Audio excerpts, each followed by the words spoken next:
CIG have promised us an awful lot in 2021. The roadmap has entire new gameplay loops, the last planet and landing zone that Stanton needs to be a complete system, as well as a whole bunch of ships people are really excited about. So if you want to know my predictions for what's going to be delivered, what's going to slip, and what's just a complete pipe dream, this one's for you. A big thanks to Damon for the question that he put on my community video for the end of January. He says, "It's still early-ish in the year, what are your predictions for 2021, and what do you feel is missing, if anything, to recommend the game to others?" Thanks very much for that, mate. Before I get onto the roadmap, I want to address two elephants. There are two elephants in this room, and the first of those is Squadron 42. Now, if you didn't see it at the end of the year, there was a letter from Chris Roberts explaining that they are not going to release any major information updates on Squadron 42 for the foreseeable future. That's kind of because they say they feel like releasing massive gameplay at this stage, any sort of vertical slices like they've done in the past, will give too much away. Basically, they don't want spoilers. Now, I've got nothing really to base this on other than gut and intuition, but there's a bit in there where he says, conventional games, sometimes you don't even know until 6 months before they're launching that they're even in existence. And something about the way he wrote that I can't quite put my finger on makes me think that we're going to get a 6-month warning.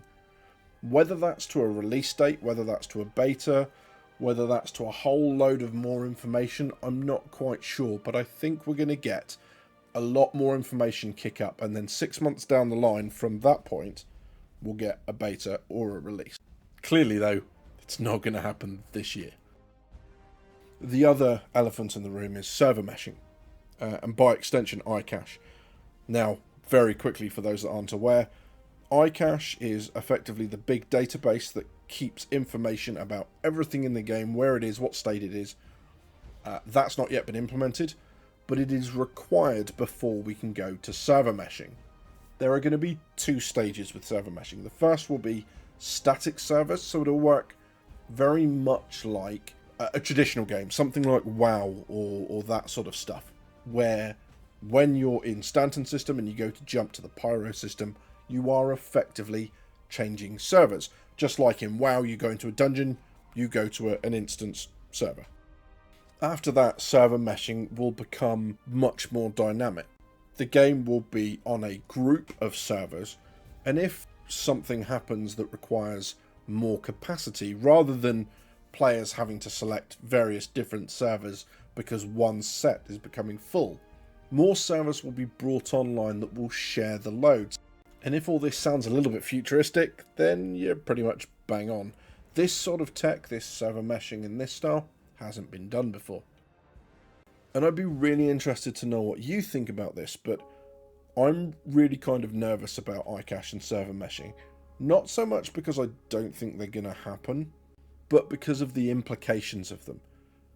iCache is absolutely fundamental to us getting the game that we want, as is server meshing, and it's almost like you kind of don't want it to arrive because you're worried about how it's going to be implemented, whether or not it's going to live up to the expectations and give you the capability that you're really hoping that it will.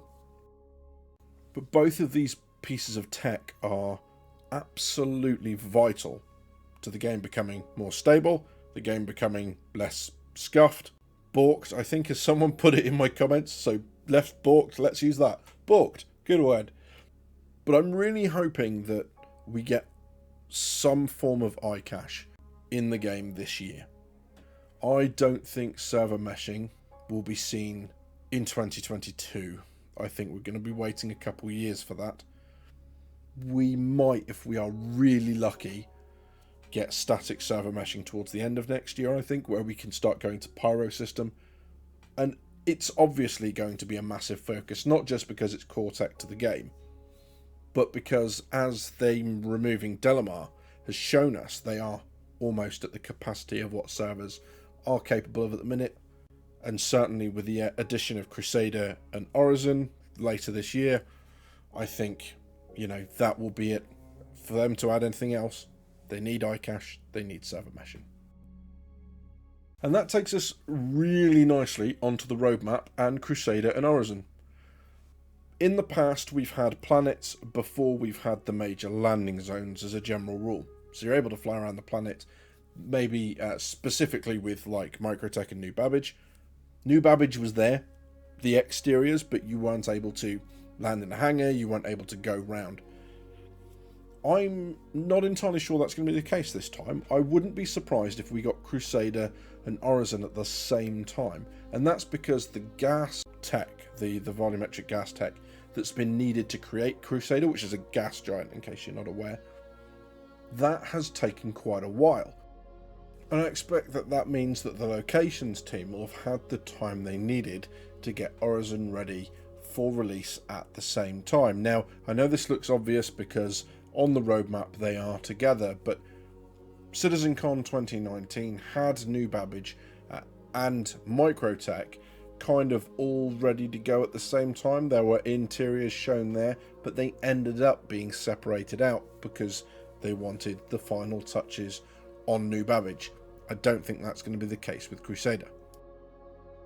As for the rest, there's a whole bunch of things in here that I wanted to point out.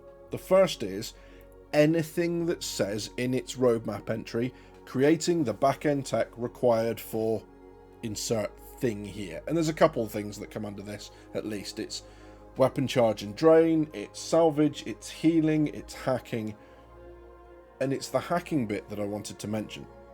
The back-end tech for hacking was actually ready for 3.13, but it wasn't implemented in time in terms of missions and, you know, actually us interfacing with it. So be advised that anything else on the roadmap with those words could very well slip at least one release right whilst it's being implemented. The rest of the Q1 patch looks pretty solid, if I'm being honest, apart from one thing, well, two things, and that's the ship-to-station docking and the Merlin docking with the Constellation. And that's just because, CRG, you've taken it away from us so many times. It's been so close, so near, and yet so far. I hope they don't do that again this time round. 3.14 for me looks a little bit congested. We know that the Taurus, they've said that they'll only work on the Taurus where they don't have any other priorities, so expect that to slip. But for me, there are two new gameplay loops in here, which are healing tier 0 and the hacking. Healing, I think, is going to be a lot more involved than just pressing C and hitting yourself with a med pen, and the idea that you can heal others, you can heal NPCs, that's quite a big addition to the game. And it's the core tech entries, really. The idea of module swapping has been around since the Kickstarter back in 2012. They added that as a stretch goal. And that is a serious change in the capability. The ability to go on things like the Avenger, where you have the Avenger Titan, the Avenger Warlock, and being able to swap out internal components like the prisoner containment cells for the cargo bay. All that sort of stuff. That is a significant shift. And the interesting thing at the moment is how they get the interface for that. They've got to, where do we buy the modules? How do we swap them out? Do we swap them out in game, or do we swap them out on the kind of the vehicle customization app that's on the website? That, alongside things like the shield systems tech and the migrating legacy vehicle XMLs to the data core, all that sort of stuff, that seems pretty congested when you add as well. That's supposed to be when Crusader and Orison land. So there looks like there could be a lot of slippage from 3.14, if I'm being honest. 3.15 has one of the most exciting features, as far as I'm concerned, at tier 0, and that is salvage. Now, I think there's a link in here. I think that the cutting tier 0 and salvage potentially are part of the same thing. Now, they did a video about how salvage was going to be implemented, and there's going to be 4 ways that you salvage stuff in the game. First one will be the components, so yeah, power plants, your coolers, your computers, all that sort of stuff. You'll basically go onto the ship, if it's still intact, cut them out and carry them onto your ship, and that will be that. There's going to be hull scraping, which is effectively I would imagine with a multi-tool or some other device, you go down and you effectively just pick bits off the surface of the ship. There's going to be the more, like on the Reclaimer, where you just grab big chunks of the ship and crunch it up and store it on your own ship. And then there's going to be siphoning, which is going to be taking stuff like oxygen, quantum fuel, hydrogen fuel from the tanks on the ship, if they're still intact, and adding them to your own or putting them into your cargo. My guess would be that we are going to get some version of the more one, and that's because there's systems that support that in place. So they'll go up and they'll crunch the ship down, and then all of a sudden in your cargo bay will appear, certain minerals and effectively tradable commodities. And that to me makes the most sense for tier 0 salvage, because we have all the systems for that. I think siphoning is going to be something that we see after refueling or at the same time as refueling, because that seems to be very similar tech. We don't have the widespread support for components yet on ships, and there's nothing in the roadmap to say that we will be getting that, other than that freeform cutting. So if it's going to be something else, I would guess the freeform cutting. And then there's the kind of hull scraping idea. Now that possibly could be something as well, but my other guess would be, potentially at that stage, we'll get a ship to support it.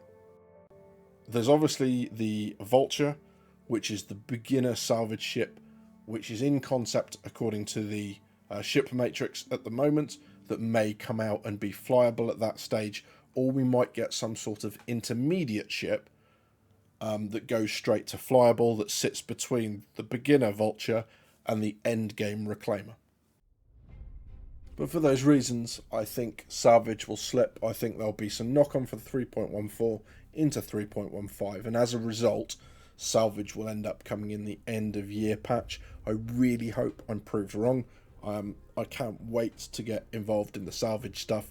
I really want to skipper a Reclaimer, so please CIG, give salvage. The end of year patch seems to have a lot of kind of space in it, as it were, to have slippage from other patches within the year. It seems to be a lot of FPS based stuff, which I would imagine is a lot more simple than things like signed fields, shield tech and all that sort of stuff. So yeah, I think CIG have built in a little bit of redundancy there to allow slippage and still hit most of the milestones for this year. The optimist in me hopes that the fire extinguisher stuff ends up coming with missions with fire in it, maybe some sort of search and rescue stuff, even if it's not widespread over all ships. It would be hard to see how they implement something without being able to test it on actual in-game fires. So yeah, hopefully we'll see that. Just before I get into the second part of Damon's question, make sure you like if you've enjoyed the content so far, and if you want questions answered in February's community video, then head over to the January one, links on your screen right now, and you'll be able to add that to the comments and I'll get round to answering them at the end of the month. What do I feel is missing, if anything, to recommend the game to others? Do you know, I think it's easy to lose sight as backers of what we've experienced so far. Think back to the first couple of times you logged into this game, or whenever this moment happened for you. But think back to that moment where you were playing the game and all of a sudden the potential, everything they're trying to achieve, everything we hope this game is, you experience a glimpse of it. And just how much that blew your socks off, took your breath away, stopped your heart, whatever, hopefully not stopped your heart, but you see what I mean. That moment, I love nothing more than hearing that moment happen for other people. You can hear it in their voices, where they suddenly, their eyes open up to the possibilities of what could be in Star Citizen.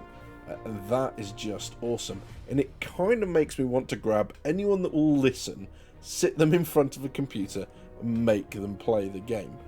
I think at the moment I'm more than happy to recommend people have a go at it on like the free flies. But in terms of recommending it and saying to people, you know, hey, if you're looking for a space game, consider Star Citizen, I think it being much easier to meet up with friends in game, not taking 2 hours and then someone happens to get out of a turret seat in Quantum and drops out the back end of the ship or whatever. I think that would be kind of my primary thing. There are so many things at the moment you say to people, oh yeah, that's coming. Yeah, they're adding that. Yeah, we're getting exploration later. We're getting medical gameplay later. Insert one of any 100 things here that we're getting later. It would be nice. It doesn't necessarily need to be in beta, but a lot closer to it, I think, for that blanket recommendation. But obviously for the free flies, anyone that said anything about it, anyone that's even gone, oh, I've heard about that game, what's it about? Come and try it on a free fly. What feature are you looking forward to most this year, and what feature do you think is going to slip? What is not going to happen from that roadmap? What do you think that they're going to sneak in for us? That's interesting. There's always a couple of ships that they've never announced. What do you think they're going to be? You've been watching Drinkers with Gaming Problems. Thank you very much for stopping by. I'll see you soon.